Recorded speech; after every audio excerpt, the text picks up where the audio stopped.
जी जी। कोतवाल जी, अब जी हमके आपकी मदद की जरूरत था। आप सुन रहल बानी? उ हमार बाबूजी बाड़न ना, उ हमार हुकुम सा उ एक मिनट। अब जी जी बिल्कुल ठीक बा, हम देखा था नहीं। हाँ जी मैडम बोलिए।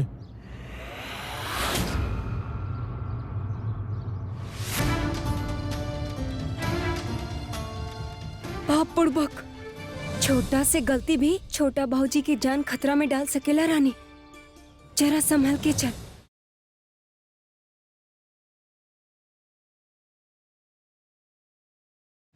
काऊ लड़की कुंवर सा के बारे में कुछ कहत रहे। ही का? अरे चाय के बाद पानी? ओ समझनी, बड़ घर बना तो दूध वाला चाय बा, तो पानी बाद में ऊपर से मिलावे खातिर।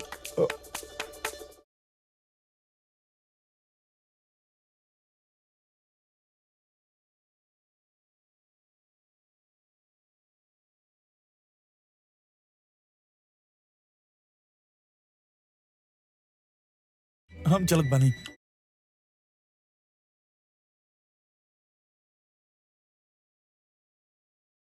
आप लोग भी काफी दूर से आइल बनी, थक गए लोग। अब रेस्ट रूम तैयार कर दिया गइल बा, आई हम आपके साथ लेके चलत बानी। चला चला। अरे शिव शिव शिव, ये तो पाप हो गई। का भइल मौसा जी? अरे मिले मिलावे के जोश में आरती तिलक तो कईल भुलाइए गई नी। आरती तिलक कैले बिना केहू केहू के घर में जाएला, बताई? कैसन आदमी बा, आपन ही आरती करवा रहल बा। अरे समधन जी, चलिए वो आरती के थाल के बा, बताई? अरे ओजे दो चार को बात हो जाई, फिर ओकरा बाद हमके शौचालय भी जाए के बा। वो कहा ना कि चाय जौन बना वो अपन काम कर गई। अरे मौसा जी, उ रानी सा बाड़ी, उ ई सब ना करेली। अरे समधन जी बाड़ी पहले का बीचो बड़बड़ात रहे रे पिंकुआ।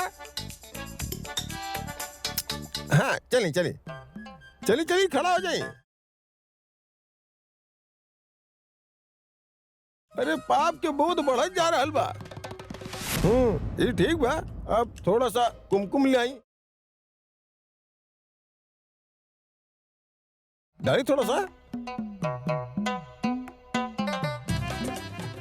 थोड़ा सा सूखा चावल, थोड़ा सा हल्दी ले आई। हाँ हाँ अब ठीक बा, चले। अरे बाप रे, समधन जी आटा तो भुलाइए गए नहीं। दिया कैसे बनी? थोड़ा सा आटा दी।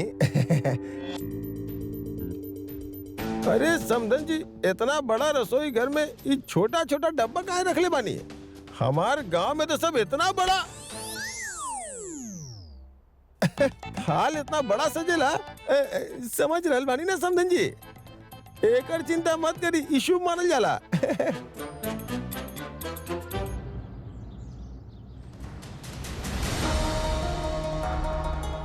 कैसे जाए हम घर? हे माता रानी, अब आप ही कुछ तरकीब फिट करी ना दिमाग में।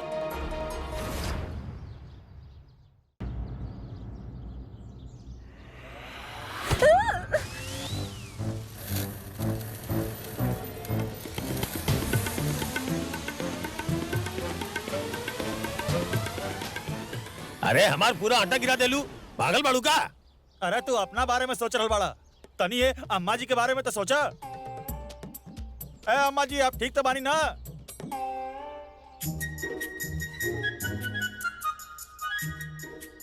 अरे तेरा समझ में नहीं क्या आ रहा? एगो बुजुर्ग औरत से के वैसे बात करेला? अरे इनका उम्र के तो लिहाज करा। अरे माफ कर दी, गलती हो गई। पानी लेब का? हाँ, अम्मा खातिर पानी ले आवा। अरे ना, पानी ना, आप तो तरकीब के बरसात कर देनी हमरा पर। Thank you thank you thank you thank you thank you, तरकीब मिल गई। अरे भैया, अम्मा इतना फुर्तीला बाड़ी, दौड़ रहल बाड़ी कि उड़ रहल बाड़ी?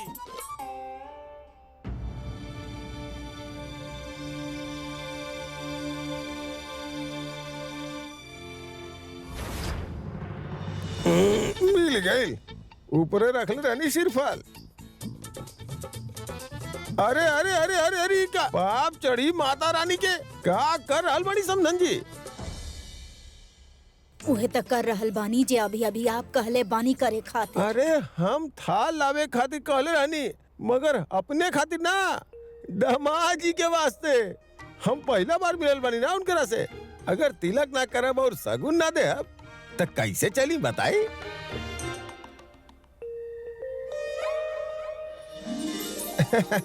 ये पकड़ा लाई। आई दामाद जी। जी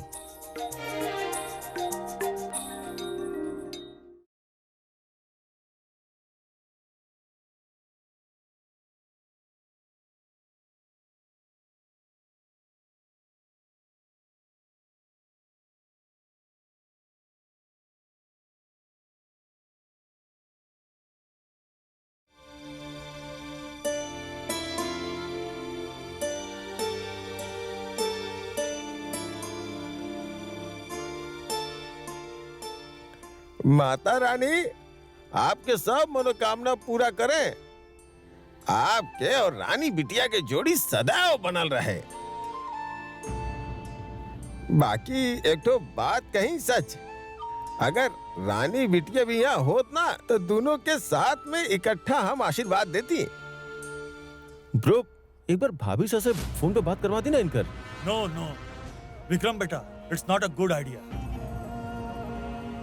रानी अपना प्रोजेक्ट्स खातिर गइल बिया, वहाँ पढ़ाई लिखाई कर रहा की डिस्टर्ब कल ठीक ना होगी ना। आप लोग चिंता मत करी, जब वो फ्री हो जाई हैं तो देखा अपना आप उनका फोन आ जाई। काहे वीर बेटा?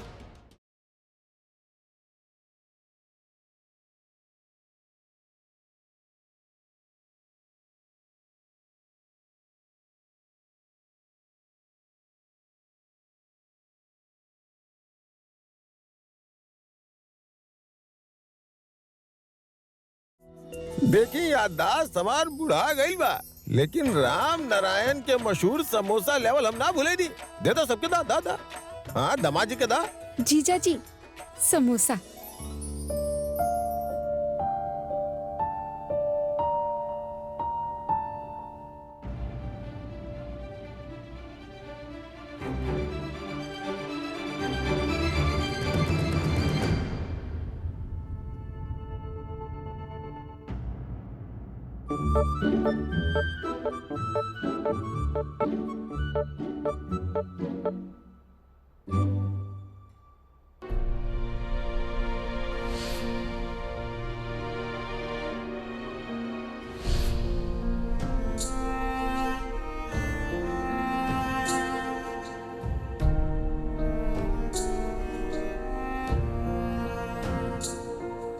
अब हम सॉरी, लेकिन हमके जरूरी कॉल करे के बा। हम अभी समोसा तो खा के जाई। मौसा जी हम वापस आके खात बनी।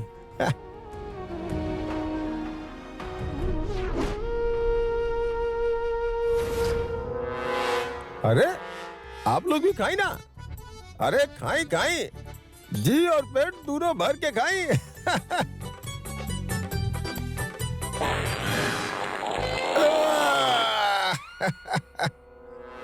देखी हम आपके बताओनी ना कि मन में छुपल बात और पेट में फसल बात कबो ना रोके के चाहिए।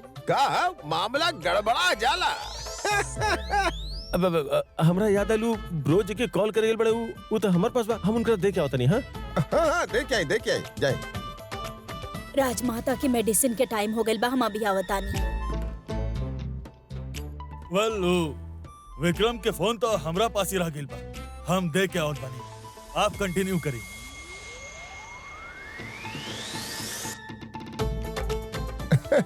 लोग अच्छा बाड़े पर तनी अजीब बाड़े। सबका एक के टाइम पे काम आ गई।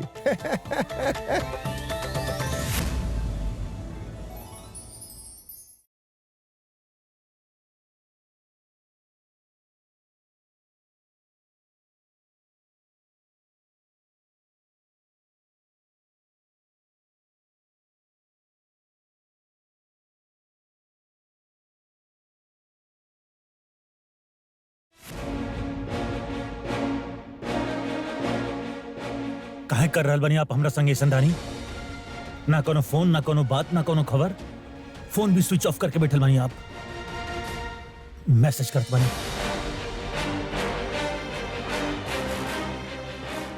बानी कहाँ आप रानी?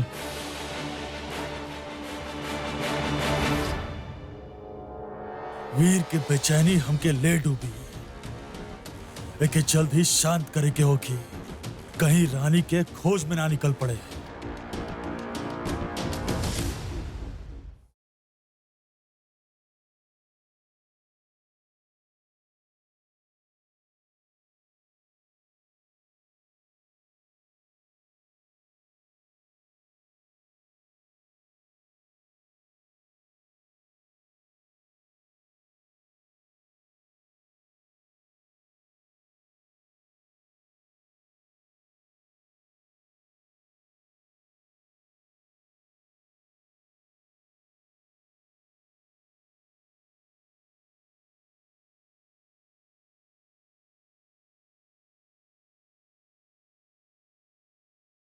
हमरा पास अब और कोनो चारा नहीं है।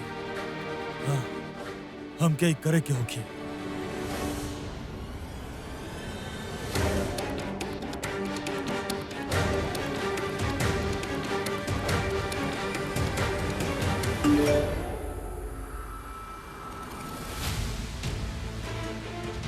हम हमार दोस्त के साथे बानी, ठीक बानी, हमार चिंता मत करब।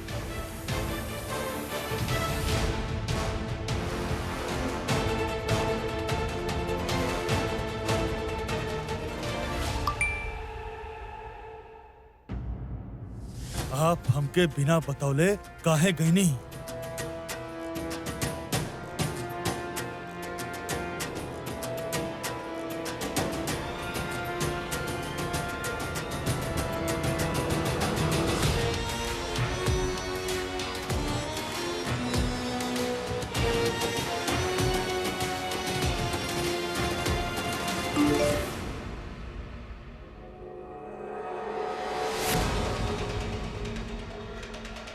हम कॉलेज प्रोजेक्ट ट्रिप में बहुत व्यस्त बानी वीर।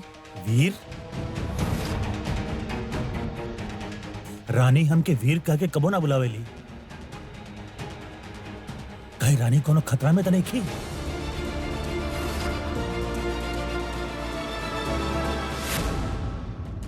ई वीर जवाब काहे नहीं खन दे रहा? कहीं वीर के शक तो नहीं क्या हो गई?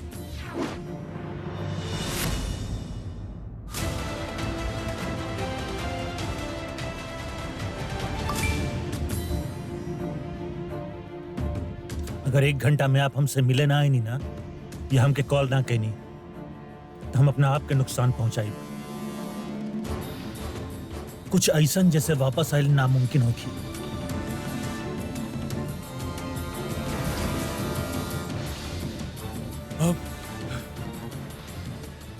अब हम क्या करें?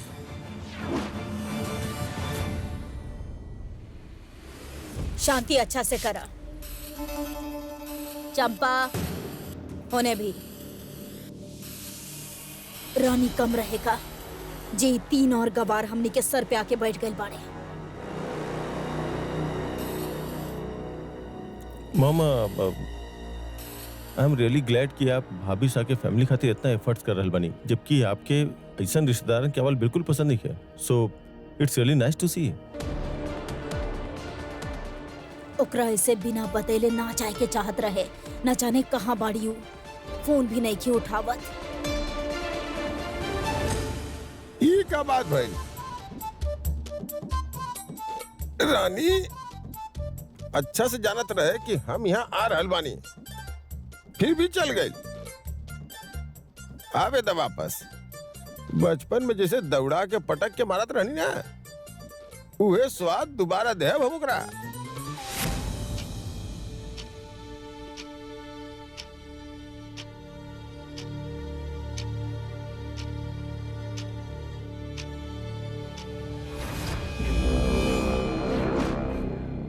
ई रानी चाय के बाद भी हमरा गला के फंदा बनल बैठल बिया।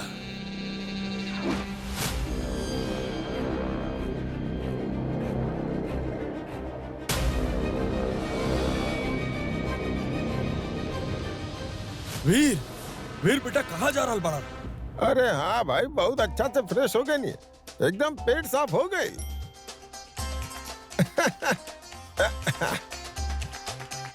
अरे समधन जी, अरे आप वहाँ खड़ा बानी और हम यहाँ पाँव पसार के बैठल बानी, अच्छा ना लागेला दिल के। आई ना, बैठी ना। ना ना, हम यह ठीक बानी। चली जैसन आपके मर्जी। अच्छा एक तो बात पूछी, बुरा तो ना माना। पूछी। कहा है ना कि जब हम गांव से निकलनी है ना, तो एक हाथ में बक्सा पकड़नी और दिल में माता रानी के तस्वीर लेके चलल रहनी। अब कहा कि उनका रोज शाम के प्रार्थना के नियम बा हमार, तोड़ल ना चाह बगैर आपके इजाजत हो के ता।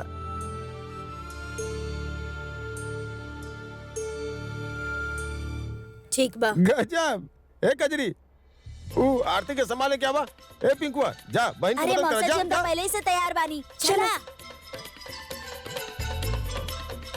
अरे दमाद जी आई आई आई, एकदम सही समय पे आई बनी। अरे एकदम आरती के माहौल बनल बा। अरे बच्चा गई बड़े आरती के सामान लावे। अब कहा ना, हमारे गांव में बोलल जाला कि आरती में सबके स्वागत बा। आई आई। अरे वाह, जियो गजब जवान, लावा लावा लावा, सबके दे दी जरा। इली, अरे बजाई ना ली। ढोलक बजावा बच्चा, ढोलक बजावा। इनका चिमटा था, समझ जी। एक ऐसे खोल के ली ली ली ना। अरे ली ना, बहुत मजा आई आरती में। जमाई बाबू आप पकड़ी। अरे पकड़ी। और ई रहल हमार, एकरा बजाई हम। बोला माता रानी के जय।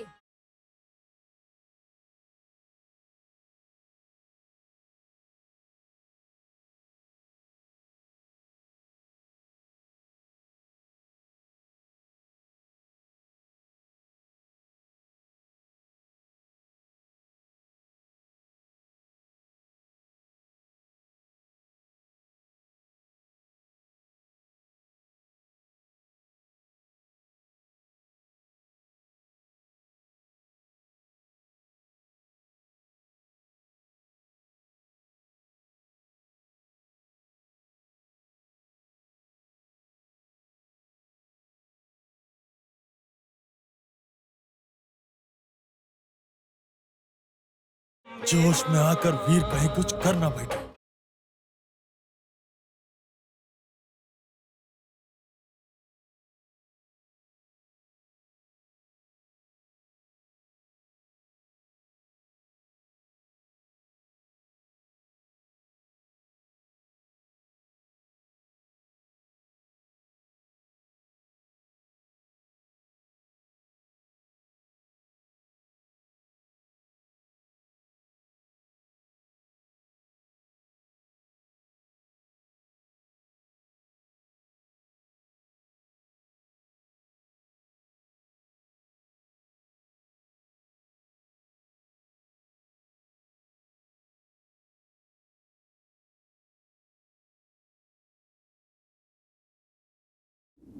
ठीक बनी आप?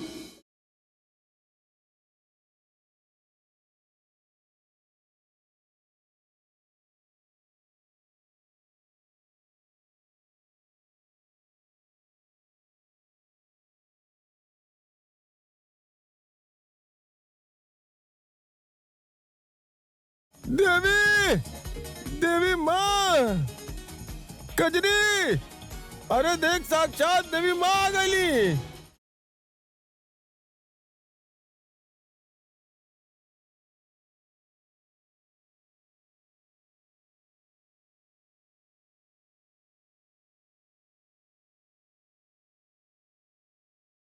के बनी आप? अरे भगवान से पूछ रहल बड़ा, के बाड़ीन? भगवान? अरे वो हमार गांव में कहावत बाकी, जब भोजन और पूजा के समय के हुआ आवेला तो भगवान के ही रूप होखेला। भगवान? और ई भगवान के कोनो नाम तो होई।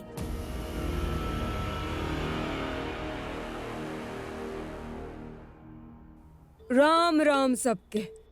हमार नाम देवी है। ई घर के नया नौकरानी।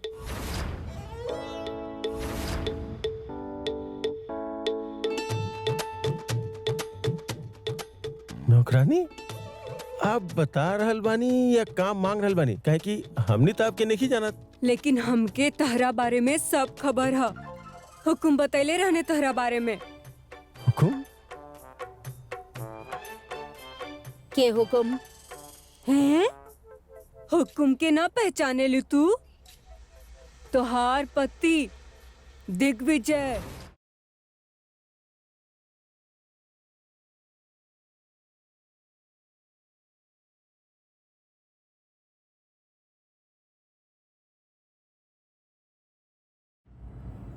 हैं?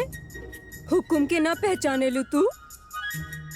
तोहार पति दिग्विजय।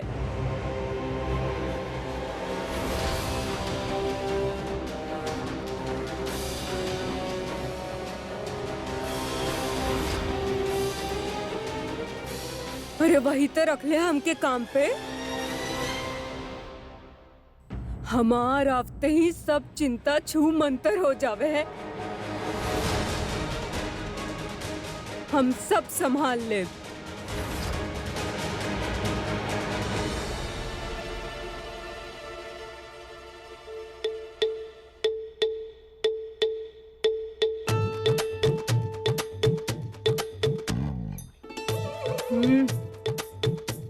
जाने नी हमार शक्ल माधुरी जैसन लगे है, पर मतलब ई तो नहीं खे कि देखते रह जाइबा। हाँ? वैसे हुकुम सा के कमरा करने हो, बुलावा उनके। हाँ देखी दिग्विजय घर पे नहीं खान, बाहर गए बाड़े काम से। तो जब वो लौटी है तब आई। अभी आप जा सके नहीं।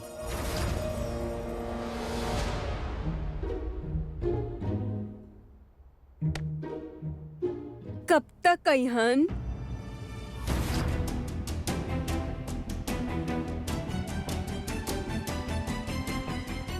एक दो दिन से ज्यादा तो ना लगे के चाहिए ना। हमके तो इतना दूर बुला ले का करी तब तक? हुकुम सा रहती तो हमके देख बहुते खुश हो जाती।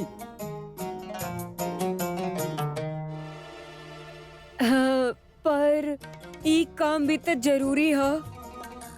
हम भी तो उनकर तनख्वाह पे बानी, तो काम शुरू कर दी का? बिना सोचल समझल नया नौकर रख लेलस। ई परिवार के अलग ही जलवा बा। का तनख्वाह पे बाड़ू तो काहे इतना देर से बकलोली कर रहल बाड़ू? जा जाके काम करा। अरे ताजा ताजा भौकाल नाश्ता खिलावा सब लोगन के। हमार हाथ में जादू है, जादू। एक बार खइबा तो दीवाना बन जाइबा।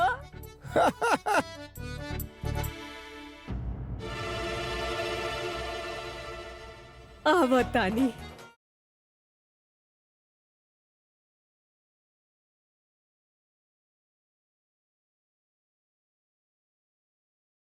रुका।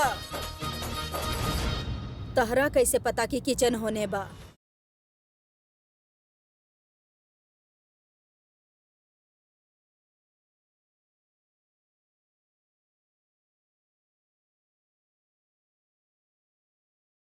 बाप बुड़बक।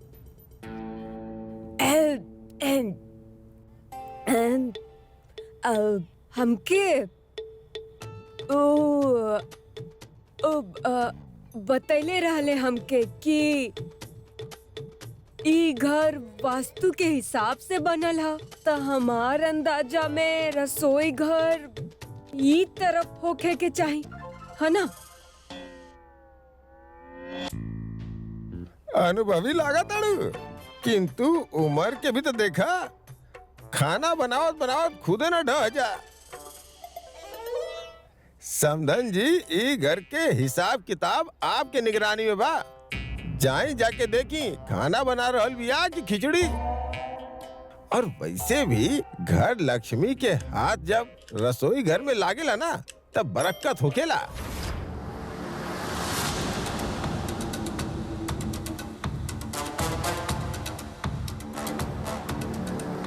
अरे मौसा जी, मरवैबा का वही घर के रानी सा बाड़ी, वो कोनो काम ना करेली। ई घर के नौकर लोग 100 पीस बाड़े का, वही घर के सारा काम करेले, समझनी? अबे चिरकुट, अब तू हमारा समझाइबा। चुपचाप खड़ा रहा। अभी बच्चा बा। यही से समझेला ना रिश्ता का होखेला, अपनापन का होखेला। देखी आप तो बड़ बानी, आप अपन हाथ से जौन भी बनाई ना, हम हाथ जोड़ के प्रणाम करके खा ले। बस एक छोटा सा काम कर दी, तो कहा ना कि मूली के रायता बना ली। ओकरा से का होखेला ना कि खाना अंदर पचावे में आसानी होखेला।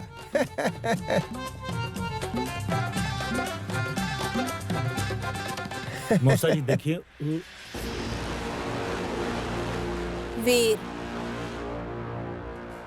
आज खाना हम खुद बनाए।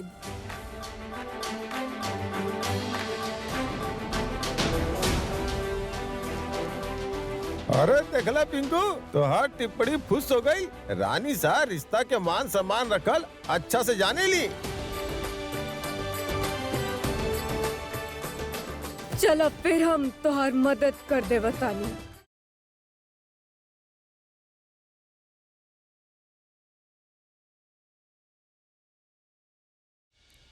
अभी ना हाथ मुंह धो के आवत है धमाजी। ताजा होके ताजा खाई तो एकदम तंदुरुस्त हो जाए। हाँ?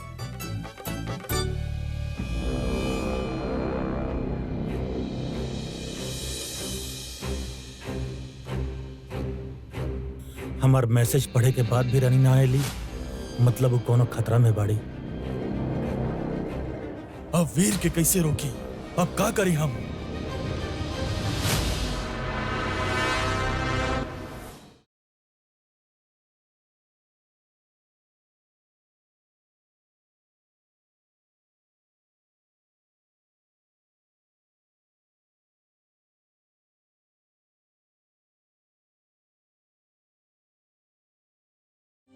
हमके पता है सब आप डॉक्टर साहब खातिर कर रहल बानी। माता रानी आपकी कोशिश सफल करी।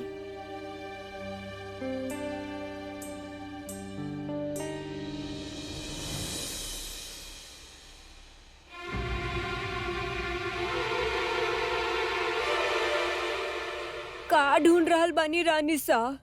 गरम मसाला।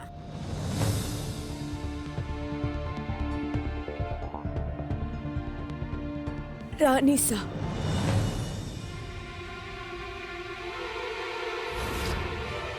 इतना जल्दी कैसे मिल गए तहरा के?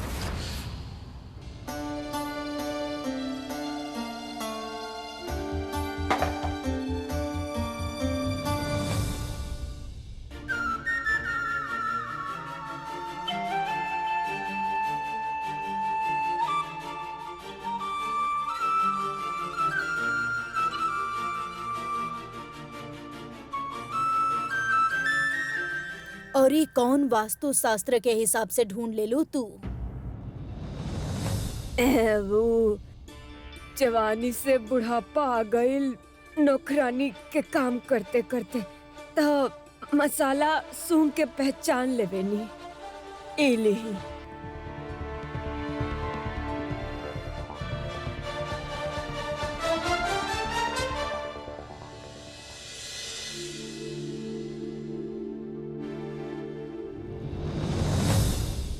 बहुत जल्द हम सारा सच सामने ले आई रानी सा।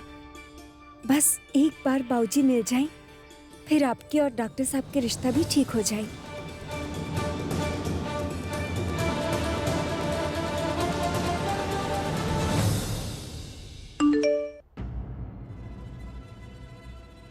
हम अभी व्यस्त बानी, आपके बाद में कॉल करब।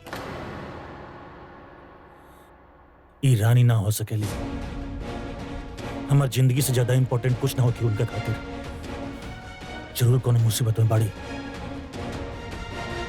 वीर, कहाँ जा रहल बड़ा बेटा? Police station. Police station? Rani missing बड़ी डेड और हमके कंप्लेन लिखवावे के बाद। हाँ, लेकिन पुलिस स्टेशन जाए के का जरूरत बा बेटा? हमने थोड़ा इंतजार कर सके नहीं? डैड हम इंतजार कैले बानी, लेकिन हमके फीलिंग आ रहा बा कि रानी को तकलीफ में बाड़ी, मुसीबत में बाड़ी। हम रिस्क ना ले सके नहीं, उनके खो ना सके नहीं हम। वीर आई अंडरस्टैंड बेटा, लेकिन तू बहुत इमोशनल हो रहल बड़ा वीर। दिमाग से काम ला। तो ही हमसे कहले रहला ना कि तू रानी के मैसेज भेजले बड़ा, हमनी के ओकर रिप्लाई के इंतजार तक करे के चाहिए ना। एंड वैसे भी पुलिस स्टेशन जाके कोनो फायदा नहीं है, खामखा बात फैल जाई और बेवजह तमाशा बन जाए। बेवजह नहीं खे डैड, हमार वाइफ मिसिंग भी है, हम नहीं के जानो तू कहाँ भी है। इससे बड़ा वजह ना चाहिए हमके, सो प्लीज। लेकिन हुकुम का चाहिए? जी हुकुम, हम खाए खातिर बुलावत रहनी। ठीक बा, आप जाएं, हमने की आवत बानी। जी डैड अब जाएं, कुछ खाएं, हम आवत बने जाए के होके हमके प्लीज। वीर, अब वीर के कैसे रोकी? अटरिया पे लोटन कबूतर रे। अरे दामाद जी, कहाँ जा रहल बानी? आई ना, हमनी के साथे बैठ के खाना खाई। वो एक्चुअली कुछ काम याद आ गया हमके, वहीं जा रहल बानी। अरे आई, आप भी काम के कमाना के इंसान के जिंदगी में पीछा कबो ना छोड़ेला। बैठी। कहा कि थोड़ा हेर फेर करे में ना इंसान के अपना खातिर थोड़ा समय निकाले के चाहिए। कहा कि जब आपन के साथ बैठ के आदमी खाएला ना, तो खाए के स्वाद एकदम दुगना हो जाला।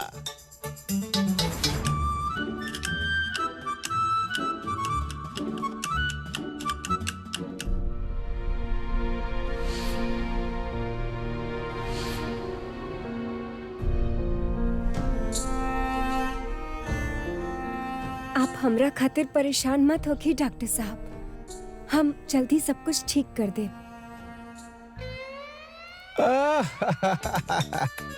समझन जी, आत्मा तृप्त हो गई कसम से। अरे देवी जी, अब जल्दी से परोस दी तो शुरू करी।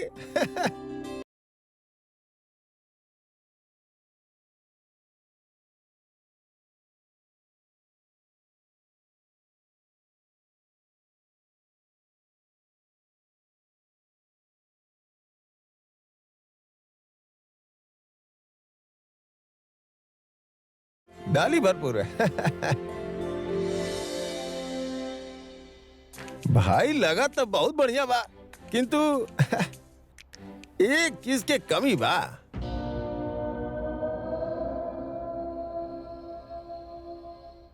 अरे वो रानी बिटिया भी हमनी के साथ होकत ना, तो खाना में मजा आ जात। न जाने कौन सा रेगिस्तान में जाके बैठल बिया कि आपन मौसा के को फोन भी नहीं कर सकत। नाराज तो हमहू बहुत बानी। जब बहन आ जाए ना, तो आप देखिए हम तब बातें ना करब, फुल तड़पाई जैसे वो हमरा के तड़पा रहल बाड़ी। इतना मन से यहाँ आयल बानी और वो यहाँ से चल गई।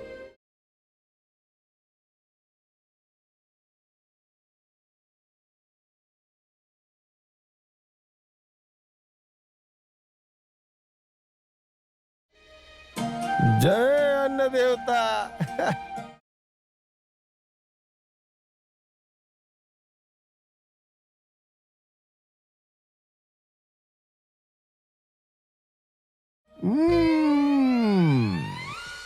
भाई एकदम चुमनिया खाना बनल बा।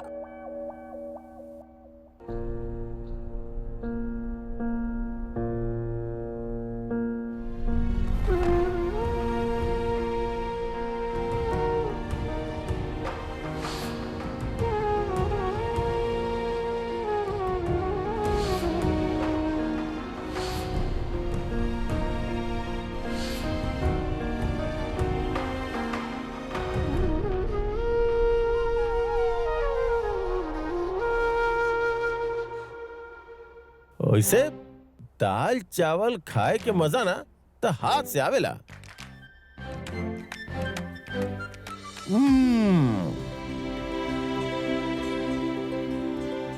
हाँ भाई नो स्वाद। वैसे आप भी ऐसे खा सकता नहीं, भाभी साथ ऐसे ही खात रही है ना?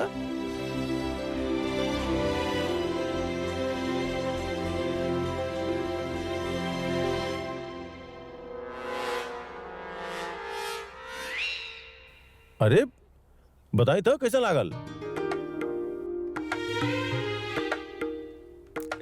लागत है ज्यादा बात ना करेली। और बात तो इतना करे ले कि चुप करावल मुश्किल हो जाला। अब पता नहीं यहाँ आके इनकरा का सांप सूंघ गइल बा। इतना बड़ा घर और आप लोगन के देख के ना सहम गइल भी है कजरी। अरे गांव में तना कजरी दीदी के एक्सप्रेस ट्रेन बोले ले। अरे एक बार चालू हो जाए तो रुके के नाम ना लेवेली, थमे के नामे ना।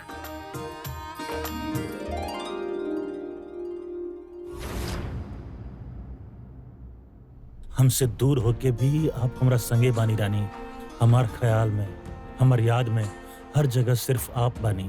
शायद यही से हम आपके अपना इतना करीब महसूस करेनी। हम करीब बानी डॉक्टर साहब, फिर भी मजबूरी के चलते मिल न सकेनी, चाह के भी आपके सामने ना आ सकेनी।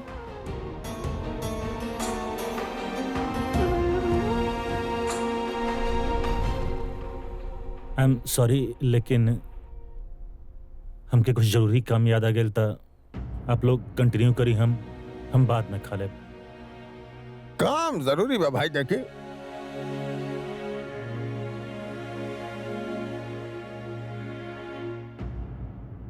वीर पुलिस स्टेशन तो नहीं खे जा रहा है। हम क्यों के रोके के होगी, लेकिन कैसे निकले यहाँ से? भाई दामाद जी भी इतना चौचक खाना छोड़ के चल गए। हाँ? खैर कोनो बात ना, उनका हिस्से के भी हम ही लपेट ले। अब समधन जी, ये बूंदी के रायता में तक कमाल कर देनी आप भाई, बहुत बढ़िया। देवी नाम इनकर बा, लेकिन स्वभाव आपके। एक्चुअली हमके भी एगो बहुत इम्पोर्टेंट काम याद आ गइल बा, त हमके जाए के होगी।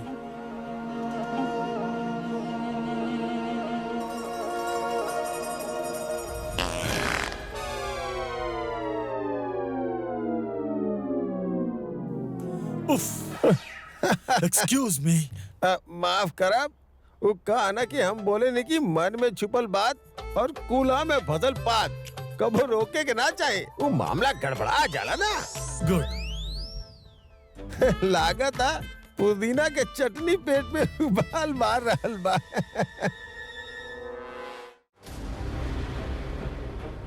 वीर, वीर, वीर प्लीज रुक जा। वीर प्लीज रुक जा। हम जानत बानी तो के हुए बात परेशान कर रहल बा, but police station is not an option. Veer police के बीच में होते ही तमाशा बन जाए। तमाशा बने तो बने डैड, हमके कोनो फर्क नहीं के पड़त। ये वक्त हमरा खातिर बस रानी के सेफ्टी जरूरी बा, और कुछ ना। हाँ बट रानी सेफ भी ना, हम बता रहल बानी ना, हमार दिल कहत बा कि रानी सेफ भी है। शी नीड सम स्पेस, थोड़ा वक्त चाहत रहलो के यहाँ से दूर, परिवार से, हमनी सब से, यहाँ के परेशानी से। ये समझा कि वो छुट्टी पे गइल बिया बाना, एंड बहुत इंटेलिजेंट बिया रानी।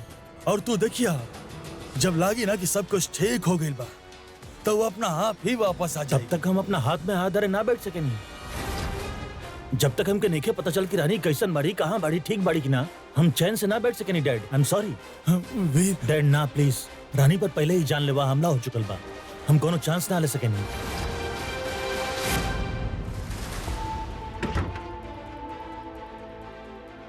कुछ तो सुराग मिले के चाहिए आइजा।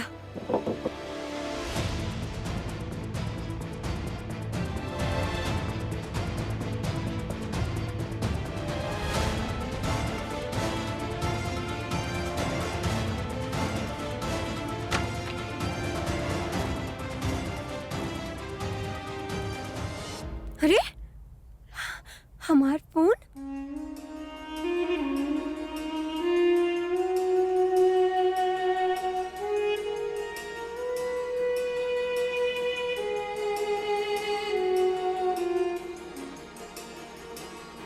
मतलब मने हो हमार नाम से डॉक्टर साहब से बतिया रहल बाड़न।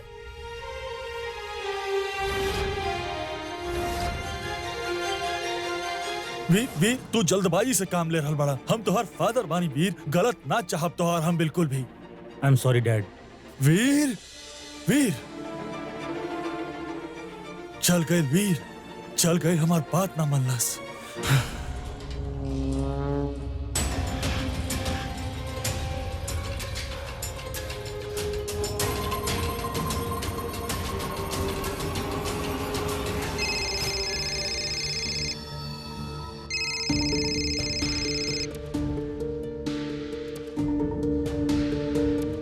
खम्मा गड़ी ताऊ जी, बताई का सेवा कर सके नहीं आपके? वीर पुलिस स्टेशन चल गई बा, रानी की मिसिंग कंप्लेंट लिखवाए। बहुत गड़बड़ हो गई बा, अब का करी हम? का करी? हमके का पता का करब आप? जॉन के लिए बानी ना, आप के लिए बानी। और सुनी, हमार नाम इस सब में मत घसीटिया। अरे हमार जान निकलल जा रहल बा और तोके अपना नाम के पड़ल बा। सोचा सोचा सोचा सोचा का करे के बा हमनी के। का भइल भाई साहब, परेशान लगतानी। तो से मतलब घर के काम करे आइल बाड़ू ना, ओकरा ऊपर ध्यान दा। हाँ, कुछ सोचला तू? हम मशीन मानी का कोनो? टाइम तो दा सोचे के। अब तो बता दी, शायद तहार मदद कर दी। तू यह खड़ा बाड़ू, मदद करबू हमार? का मदद करबू? अपना हाथ के देखा, का करबू तू बुढ़ापा में? रोक लेबू वीर के? रोक लाओ के? तो जा जाके रोक ला, बात करे ले।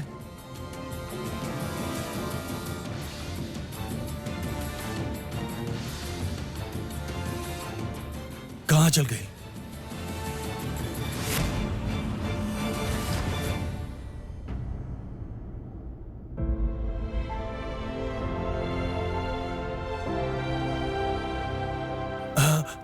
का हो गया बेटा? अब तू तो पुलिस स्टेशन गई रहल ना, फिर यहाँ वापस कैसे?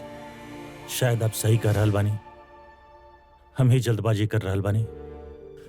हमके थोड़ा इंतजार करे के चाहिए। यस, हाँ, thank you. Please go and rest.